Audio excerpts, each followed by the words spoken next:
Talk to me. WSRadio.com.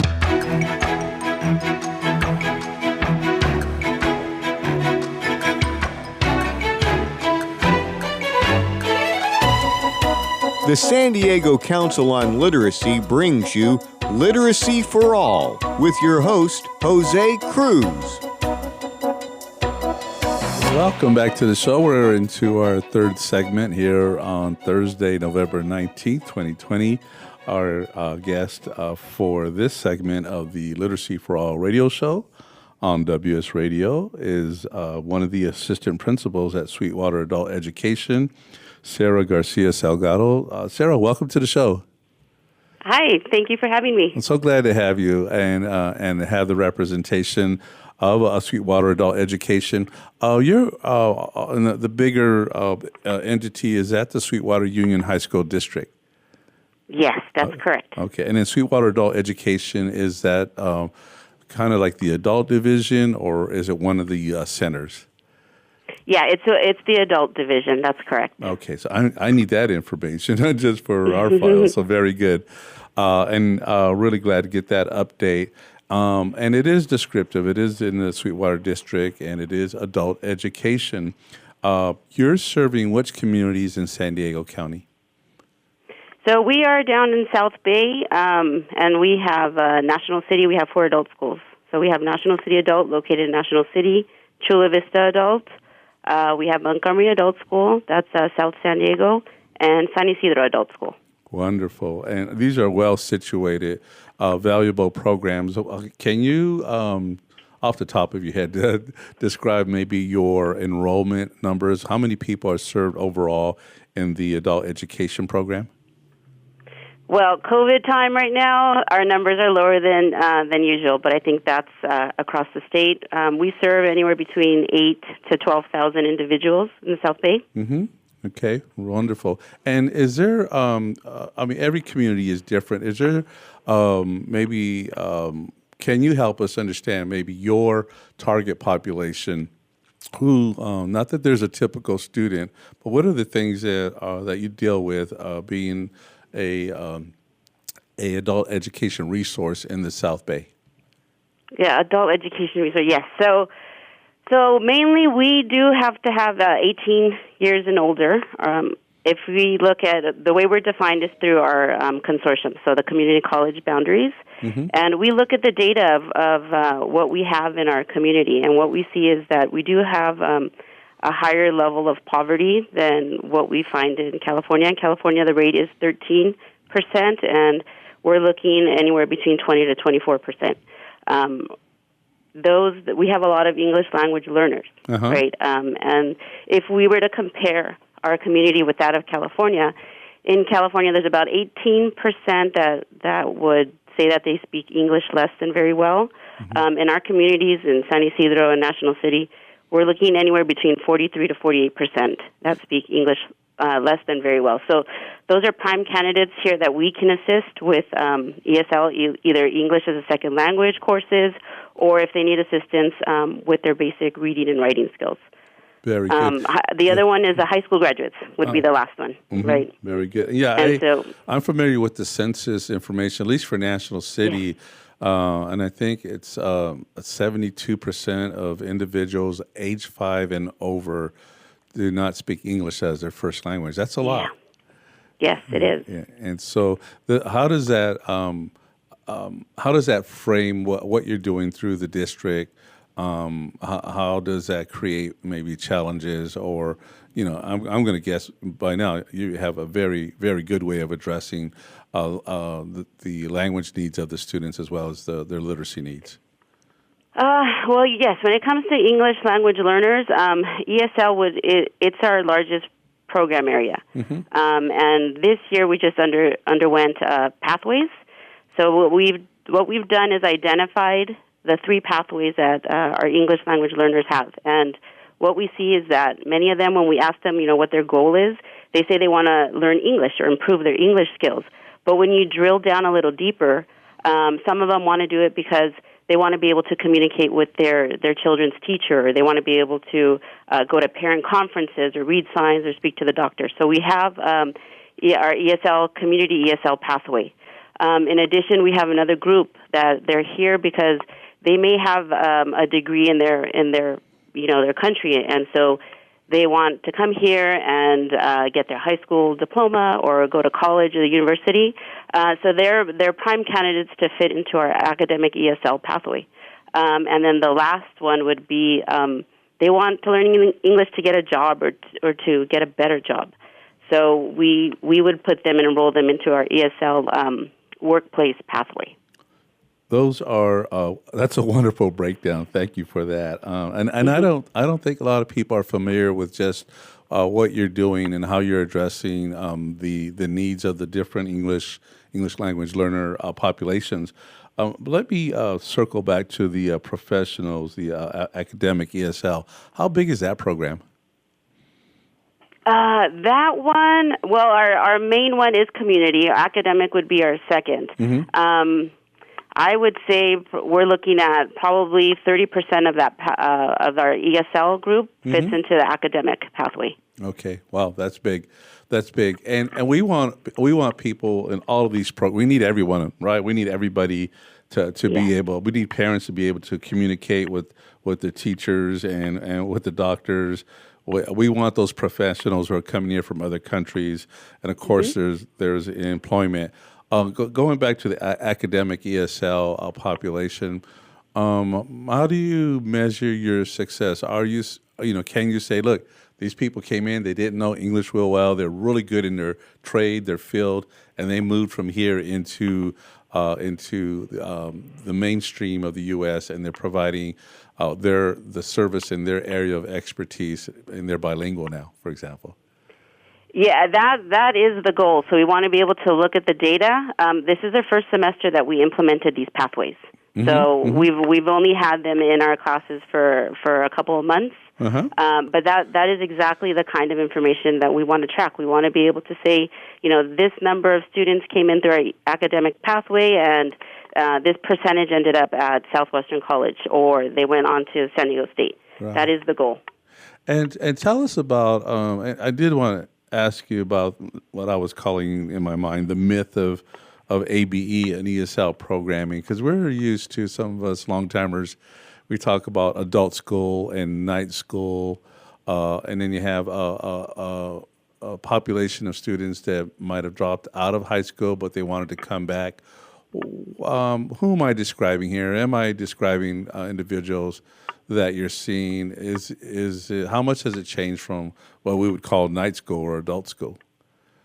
Night school and adult. Well, so I think who fits into our ABE? Well, we are very intentional in trying to capture all the students who, for some reason, were not able to complete high school.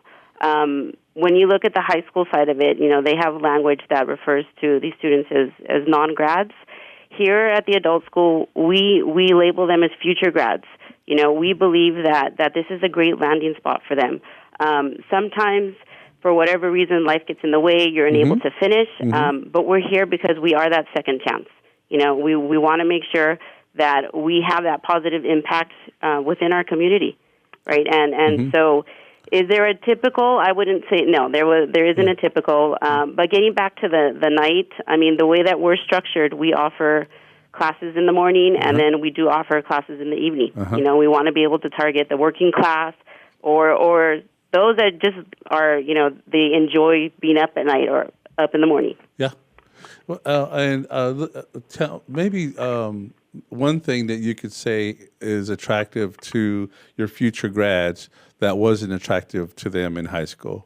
Is it the convenience? Is it certain things that the teachers are doing? Well, I'll say that we have stellar teachers. We have passionate teachers here that are really. Their goal is to help the students, and so top notch. We have them here. In addition to that, I think that just knowing the population, knowing that maybe high school was difficult. You're an adolescent a lot of times. It gets tough, and it just maybe you're not ready at the time, the maturity level is not there, or you have you're helping your family. So there are many things that are going on that make it difficult for high school, but we're there. It's letting them know that this is your second chance, and we're committed to helping you reach your goal. I love it, and I have been on the campus. I want to say it's the National City Adult Education Center. Is that the right name? Yes, National City Adult School. I got it right. And just there's just a flavor about it. It's not high school. It's more open, and I think you have students, as you're saying, more. This is their second chance. Maybe they're more mature. I mean, we're all growing up, even me at my age. But it's different. And so okay, you didn't make it the first time around, and here you go again. And we have experience. Your district and your educators have experience working with this particular population, and so it's a great thing. I'm kind of winding down here, Sarah, because we're going to go to break. And I want to get into some other aspects of the work that you're doing, but just so glad that you're there for the students. And I want to get into the ages a little bit, and maybe how that impacts their ability to complete their program. But that you're there for people of all ages, so that they get to do the things that they want to do. So just really appreciate you and your teachers, because I know how much they care and how good they are at what they do. So we're going to come back with Sarah Garcia Salgado. She's the assistant principal at Sweetwater Adult Education. You're listening to the Literacy for All radio show on WS Radio, the worldwide leader in Internet talk.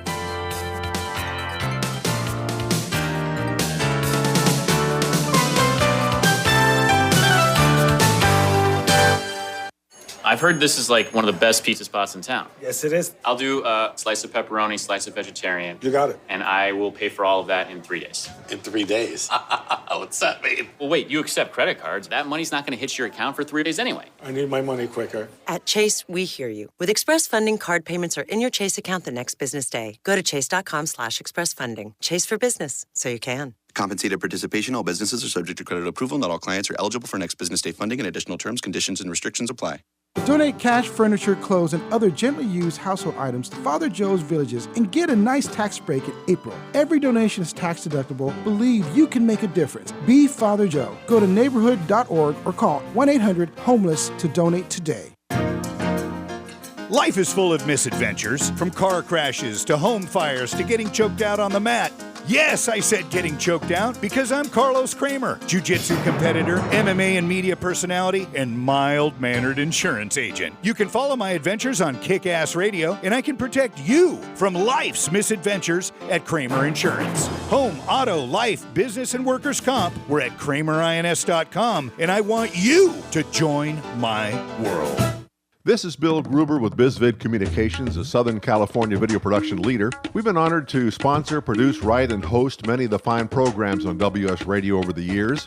So we understand how important the internet and your website exposure are.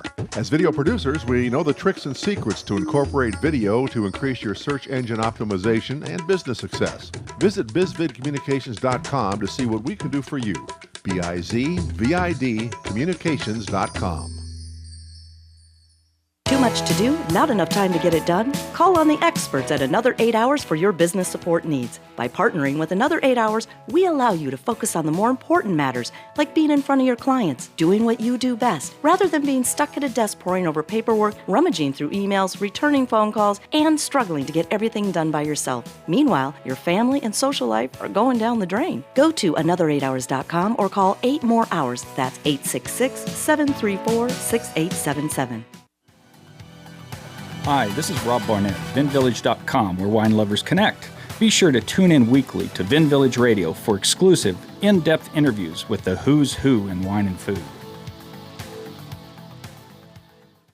Can you imagine a world without children? A world where children don't play, or dream, or imagine? At St. Jude Children's Research Hospital, we're working every day to find cures for diseases that strike down children. Because we can't imagine a world without children. Can you? Finding cures, saving children. St. Jude Children's Research Hospital. To learn how you can help, log on to our website, stjude.org. Talk to me. WSRadio.com.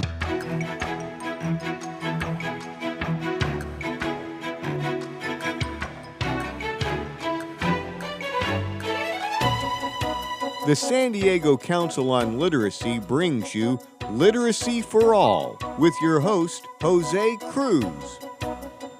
Welcome back to the show. I'm Jose Cruz. You're listening to the Literacy for All radio show, and we're on WS Radio. We're talking to Sarah Garcia Salgado. She's an assistant principal at Sweetwater Adult Education.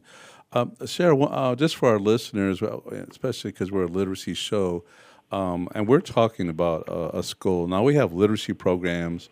They're going to tutor people who are really at a beginning level of reading, and these are adults. If somebody wanted to enroll within your classes, and they really were struggling at reading, and let's say they were English speaking, do you have a program for them? We do, absolutely. So we have our ABE, Adult Basic Education. We have reading and writing teachers. We use software program, Reading Plus, that has been highly successful. But yes, we have all of that. A lot of times I think that what we just identified was a need for adults with disabilities. Mm-hmm. So we've hired a team to assist with that if need be. And they're called the DART team, the Disability and Resource Center team. They've been a wonderful addition as well. Tell us about, because I know you take pride in your instructors.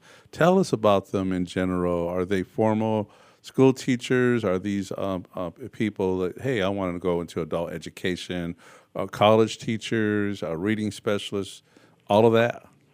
Yes, and yes. Okay. So we have some that were in elementary school. We have teachers that were at the middle and high school levels.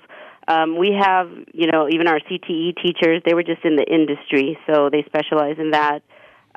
We have school psychologists, like everything, all across the board. And then you have some like me that adult ed is all I've ever done, right? And so, and passion runs deep and passion runs high. And we see it every time, someone gets that high school diploma or the high school equivalency.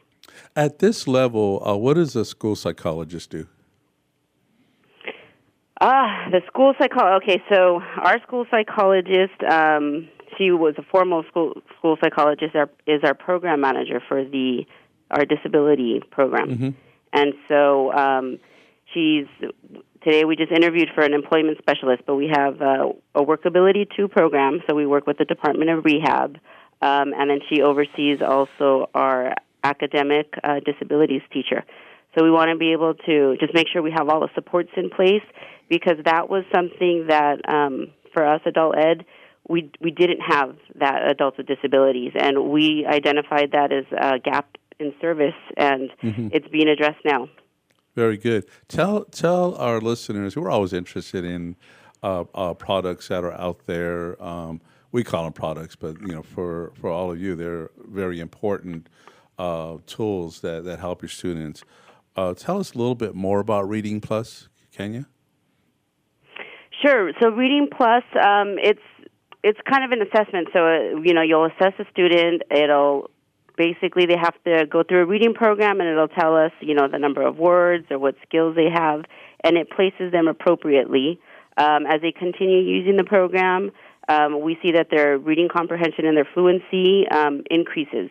So it was something that we did only use in ABE, but as I explained the ESL pathways before, it's something now that has been embedded into the academic pathway as well. And so we've seen success with our students at the intermediate and even the beginning levels for the ESL academic pathway. And is it heavy on phonics, or kind of a balance of approaches? Not really heavy on phonics. Another program that we have is Learning Upgrade. Oh, of course. And that one does, Learning Upgrade does help with phonics. And that goes from, that kindergarten level, if we need to go that low, up to high school. And are you happy with both of those programs? Is one favor one over the other?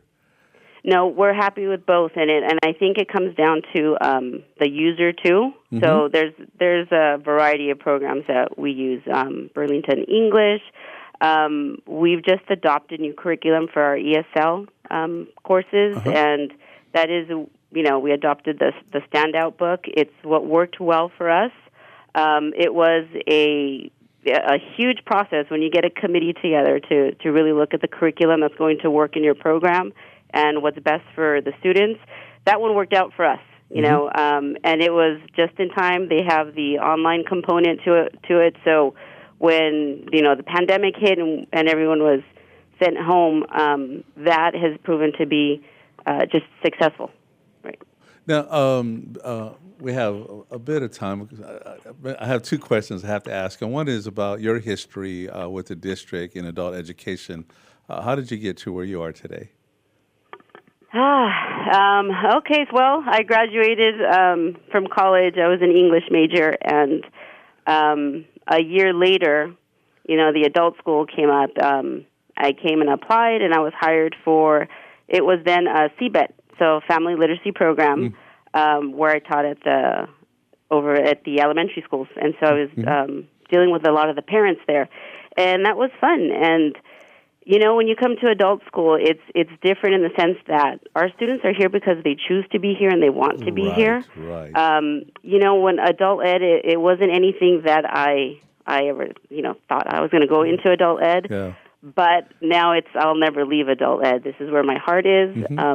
And, my mother got her GED, so she was also a product of adult school. Wonderful. Now tell us, besides your mother's story, which I'm actually interested in that too, favorite success stories, a favorite student success story of yours. Ooh, favorite student success story. Gosh, maybe only somebody one, who came a long way and they went to, they met their goal. I will tell you a recent one that we just had, and her name was Leticia. We won't use last names, but we consider her our triple threat because she came here. She was motivated. She was dedicated. She got into a CTE program, the admin professional class. She also enrolled into the high school equivalency class. And she enrolled into a citizenship class. Wow. And she completed all of those goals last December, all three of them. So it was, just the determination. She came in here just dedicated, and, she's a mother, she has children. But I was very, very impressed with her completing all three. And she was an English language learner too? Yes. Wow. Wonderful, wonderful. Do you have a traditional graduation, let's say high school? We do. We do every year at the end of May. We invite all of our high school equivalency and our high school diploma students to walk, and it's if you want to get a Kleenex and cry, that's the place to do it. Because it's just so nice to see them with their family. And proud of that cap and gown that they wear, and I appreciate seeing that. And it's the hard work and the fact that they did it when they were 50 or 80 or 30 years old. Right. Wonderful. Hey, we have time for closing comments, your website address, anything you want to add. Yeah, you can Google us, adult education. So if you wanted to see Sweetwater or any of the 4 adult schools, you would just go to HTTP and then adult education, and I have it here. Right. Let's see if I have it somewhere. adulteducation.sweetwaterschools.org. And CTE, ABE, ESL.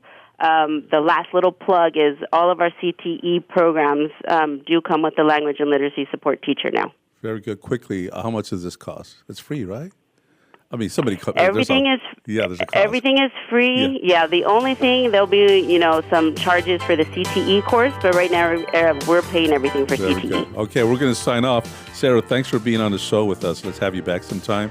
You're listening to the what show is this? The Literacy for All radio show on WS Radio, the worldwide leader in internet talk. Happy Thanksgiving.